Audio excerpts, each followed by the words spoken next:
Subscribe कीजिए हमारे channel को और बेल आइकॉन को दबाइए। आज जो होता है रीजनिंग के जो है कुछ महत्वपूर्ण जो प्रश्न हैं, रीजनिंग के जो महत्वपूर्ण प्रश्न हैं जो रेलवे, एसएससी और यूपीएससी के सीसेट में, पीसीएस के सीसेट में, बैंक पीओ में जो एग्जाम में जो रीजनिंग के महत्वपूर्ण प्रश्न पूछे जाते हैं उसको मैं सॉल्व करूंगा। ठीक, क्वेश्चन नंबर पहला है। क्वेश्चन नंबर पहले में क्या किया कि उस आकृति को चुनिए जो भिन्न हो। जब किसी चीज़ को भिन्न निकालना हो तो हमको कहने का मतलब ये है कि सबसे अलग क्या है, इसमें सबसे अलग क्या है। तो ऑप्शन ए देखते हैं। तो ऑप्शन ए में क्या दिया है कि एक बॉक्स है, उसमें दो अलग अलग जो होते हैं, दोनों अलग अलग बॉक्स में अलग अलग क्या है, गोले हैं, सर्किल है।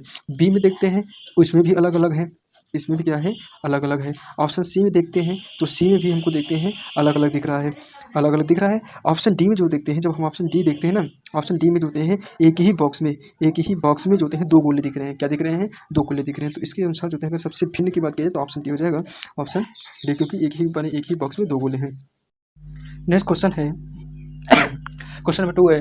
क्वेश्चन नंबर 2 में क्या है, दिया क्या है, ये जो होता है डायरेक्शन से क्वेश्चन है और ये क्वेश्चन किसी न किसी एग्जाम में, चाहे वो एसएससी हो, किसी न किसी एग्जाम में जरूर क्वेश्चन ये पूछता है। ऐसे ही क्वेश्चन पूछता है, बस इसका डेटा बस भिन्न होता है। तो इसमें क्या है कि पूछा क्या है कि प्रकाश ने, देखो क्वेश्चन क्या है, प्रकाश ने 6 किलोमीटर की यात्रा उत्तर की दिशा में की। उत्तर की दिशा में जानते हो पूरब इस तरफ होता है, पूरब इस तरफ होता है, पश्चिम इस तरफ होता है, उत्तर इस तरफ होता है और दक्षिण इस तरफ होता है। अब वो कहा क्या है कि वह उत्तर की दिशा में जानते हो 6 किलोमीटर गया, उत्तर की दिशा में वो 6 किलोमीटर गया और फिर वह उत्तर की दिशा में गया, फिर वह बाएं ओर मुड़ा है। तो बाएं ओर मुड़ा मतलब क्या, इसको समझें कि वह बाएं ओर मुड़ा और फिर 4 किलोमीटर गया, 6 गया फिर 4 गया और फिर पुनः जो होता है बाएं की तरफ मुड़ता है, फिर कितना मुड़ता है, बाएं की तरफ मुड़ता है और फिर कितना चलता है, 6 किलोमीटर चलता है। तो 6 किलोमीटर फिर चला। तो अब पूछा क्या है, तदनुसार अपने प्रस्थान बिंदु से, तो इसका प्रस्थान बिंदु यहाँ था, इसका प्रस्थान बिंदु यही था।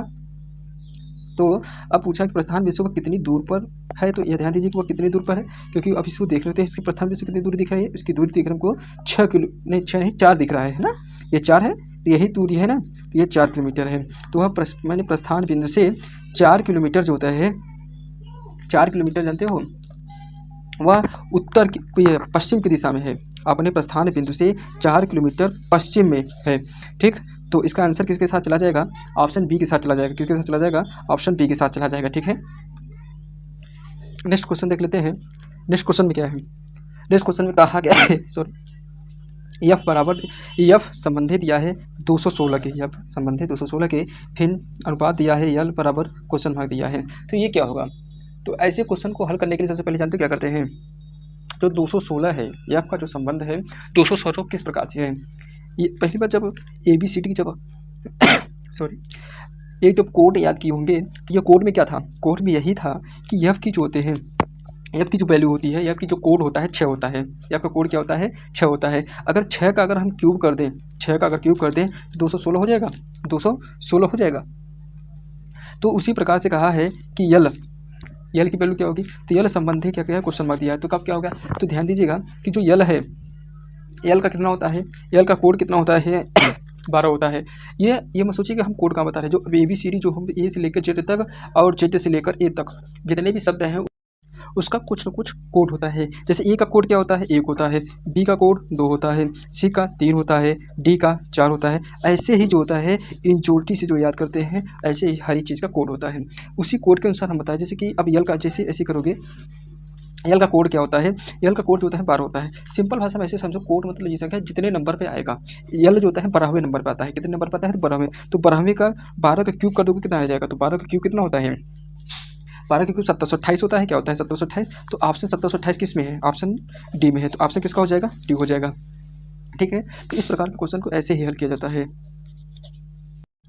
नेक्स्ट क्वेश्चन है, क्वेश्चन नंबर 4 है। क्वेश्चन नंबर 4 में क्या है, क्वेश्चन नंबर 4 में दिया है सी और डी दिया है संबंध है 34 के। तो सी और डी का किस प्रकार से संबंध जो है 34 से बनता है, क्या है, सी और डी का संबंध किस प्रकार से 34 बन सकता है। तो हम जानते हैं कि ए से जेड तक अगर कोड देखें, किसी भी चीज़ का अगर कोड देखें, ए का कोड कितना होता है, 1 होता है, बी का कितना होता है, 2 होता है, सी का जो होता है 3 होता है, डी का जो होता है 4 होता है। तो हमको क्या मिला, सी के स्थान पे 3 दिख रहा है, सी के स्थान पे क्या दिख रहा है, 3 दिख रहा है।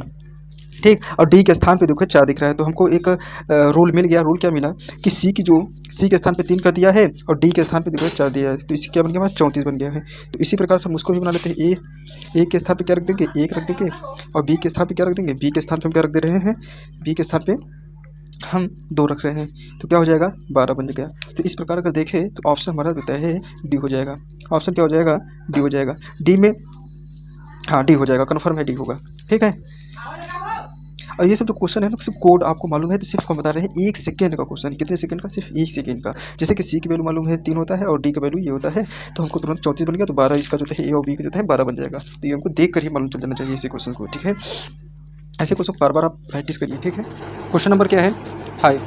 क्वेश्चन नंबर 5 में क्या है कि नीचे दिए गए विकल्पों में से संबंधित अक्षर को चुनिए। इससे संबंधित जो अक्षर है चुनिए।